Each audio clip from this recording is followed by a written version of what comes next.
Okay, I can't think of a snappy, catchy introduction, so I'm just going to dive in where we left off last time in Second Peter chapter 3, verse 11.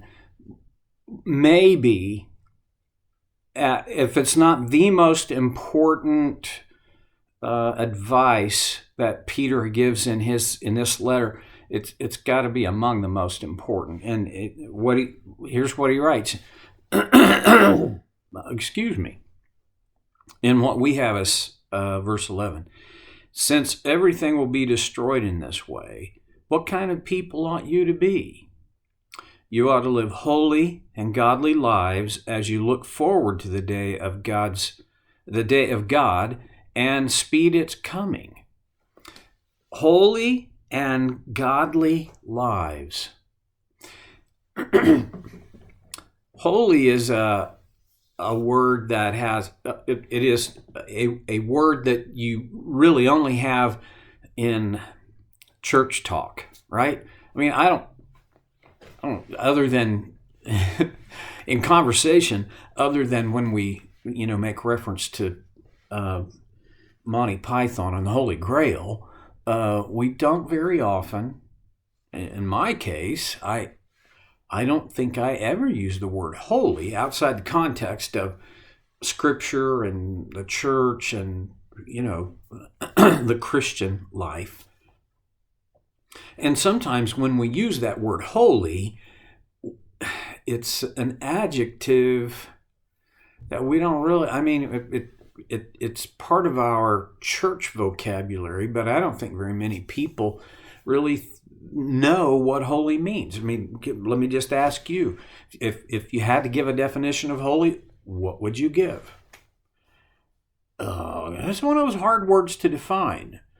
I did some study on this. The Greek word is hagios, which the only reason I can remember that is because it sounds like hog,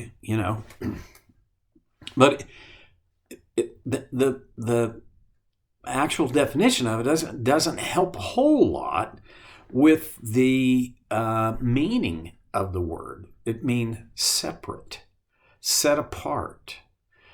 In context, set apart for a religious, ceremonial, sacred purpose.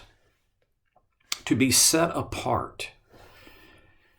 Well, if you think about living a set-apart life, that would be a legitimate rephrasing of this idea of a holy life, a life set apart. Now, there are some people who think that surely that means the way we dress, where we live, how we eat, we're thinking the Amish, right? They are truly set apart. And when we lived in Iowa, there was quite a strong population of Amish in the part of Iowa where we lived. And so I was very curious about it. It's interesting. The doctrine of the Amish, well, there's not a whole lot of doctrine that I could discover in my research for the Amish. Basically, Amish is a lifestyle of simplicity and a commitment to living that way in community. It's like, so do these people, they're living a different life, there's no doubt about that. And they do set themselves apart. Is that what this holy life is about? Is it? There are other.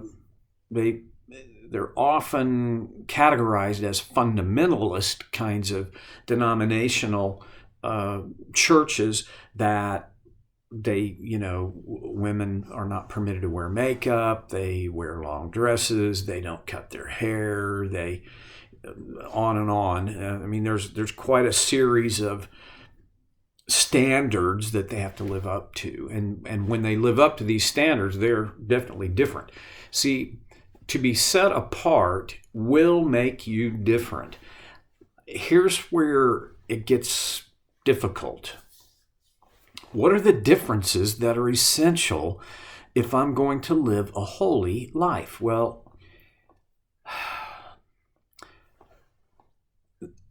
it's kind of a very razor thin kind of edge here, because if I view this thing legalistically, so that, okay, I've got this full-on set of rules that if I do these things, I will be set apart, and if I don't do these things, I won't be set apart, you can quickly fall off the edge of that into legalism. You'll be a Pharisee. Will Pharisees go to heaven? I don't know. I just know that being right about as much as you can be right about won't get you there. That living a holy life will not get you to heaven. All I know is the only thing that will get me to heaven, and I think this is true for every human being, the only thing that puts us in a saved relationship, which is what gets us to heaven, is the grace of God, which I access by faith. I express my faith in a wide variety of different ways, and these are the things that my holy life consists of. So me living a holy life is not what gets me into heaven. It's how I live because of the grace of God that got me into heaven. Now, I'm getting into some deep and cloudy waters here, but it's worth wading in on. A lot of people resist the concept of grace because they observe others who what grace means for them is, well, they can do anything they want to because their sins are paid for, their ticket's punched, just now get out there and live. Well, there's enough truth in that it seems plausible, but the difficulty has been identified in very many different ways throughout time. Dietrich Bonhoeffer is kind of a hero of mine.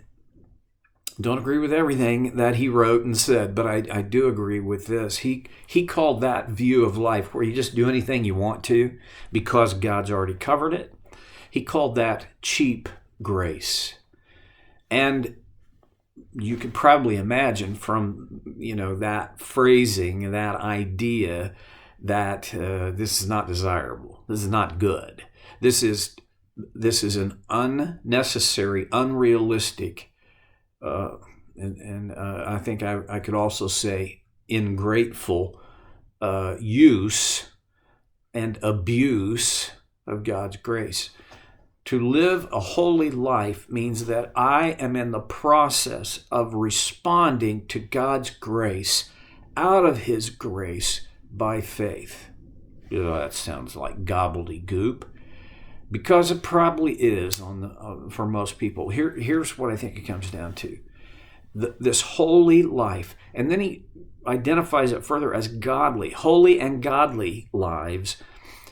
Put those two things together. I want a life that I am set apart, in my mind, not because of my clothing or my diet, not even, certainly not because of my mode of transportation or necessarily any of the outward things. I am set apart because my heart has been changed. And when my heart was changed, and by the way, it is continuously being changed, that's God's work in me as it continues. As my heart continues to be changed, my behaviors continue to be shaped so that they conform with, they are fashioned by God's grace and conform to God's design more and more and more. I don't believe there's anybody who knows everything there is to know about God's design for life. Now, someone will say, well, it's all right there in the Bible. And I think that's true. But here's the deal. Do you have an instant recall everything in the Bible? Man, if you do, I want to know what vitamins you're taking. I would love that. What I find in my life is I capture an idea and I feel that I've apprehended it, and half a dozen weeks later, I can't even remember that I bumped into that idea. It's part of the brokenness, the fallenness of my humanity, and a lot of it is I got no excuse. Much as I'd love to say, well, that's just everybody's that way. I don't know that anyway, here's the deal. To live a holy and godly life will never, ever be accidental. When Peter answers his own question, so knowing that, this is my paraphrase, that all of life and everything I have is temporary, knowing that, how should I live? Well, I should live holy and godly. I should live a holy and godly life. What it comes down to is I give God permission, and then I cooperate with Him. I make effort. Under His grace to become more and more conformed to the likeness of His Son Jesus. See, this is I come back to in Romans 8:29.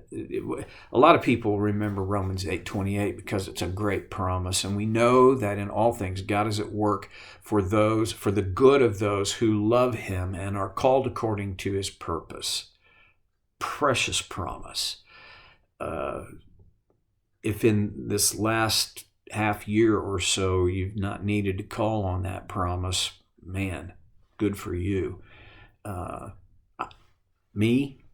needed that promise. I've needed to know that God is at work in all this stuff that I don't like and I don't understand, and it's frustrating and it's holding me back, and on it goes. But God is at work, and He's not just at work for He's at work for my good.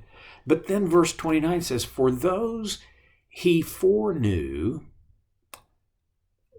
I'm going to say it again. Every time I bump into this scripture, I feel like I have to explain the difference between what foreknowing means. He knew beforehand. For those He foreknew, what's the antecedent for that? Those who have been called according to His purpose, He also predestined. So did He predestine them that they would say yes, or did He only foreknow it? In my view, He foreknew it. What He predestined, what He caused and made the decision to cause before it happened, was that they would become like His Son, to be conformed to the image of His Son. That's God's plan. If you want, in my opinion, on a thumbnail, what is God's design for a holy and godly life? That I and you would be conformed, shaped more and more and more progressively into the image, the likeness of His Son, so that I would more and more reflect His values, His attitudes. I would more and more imitate His behaviors. I would, and this is a hard thing. I mean, it's easy to say, but it's very difficult to do, but I would have more and more His mind, His heart.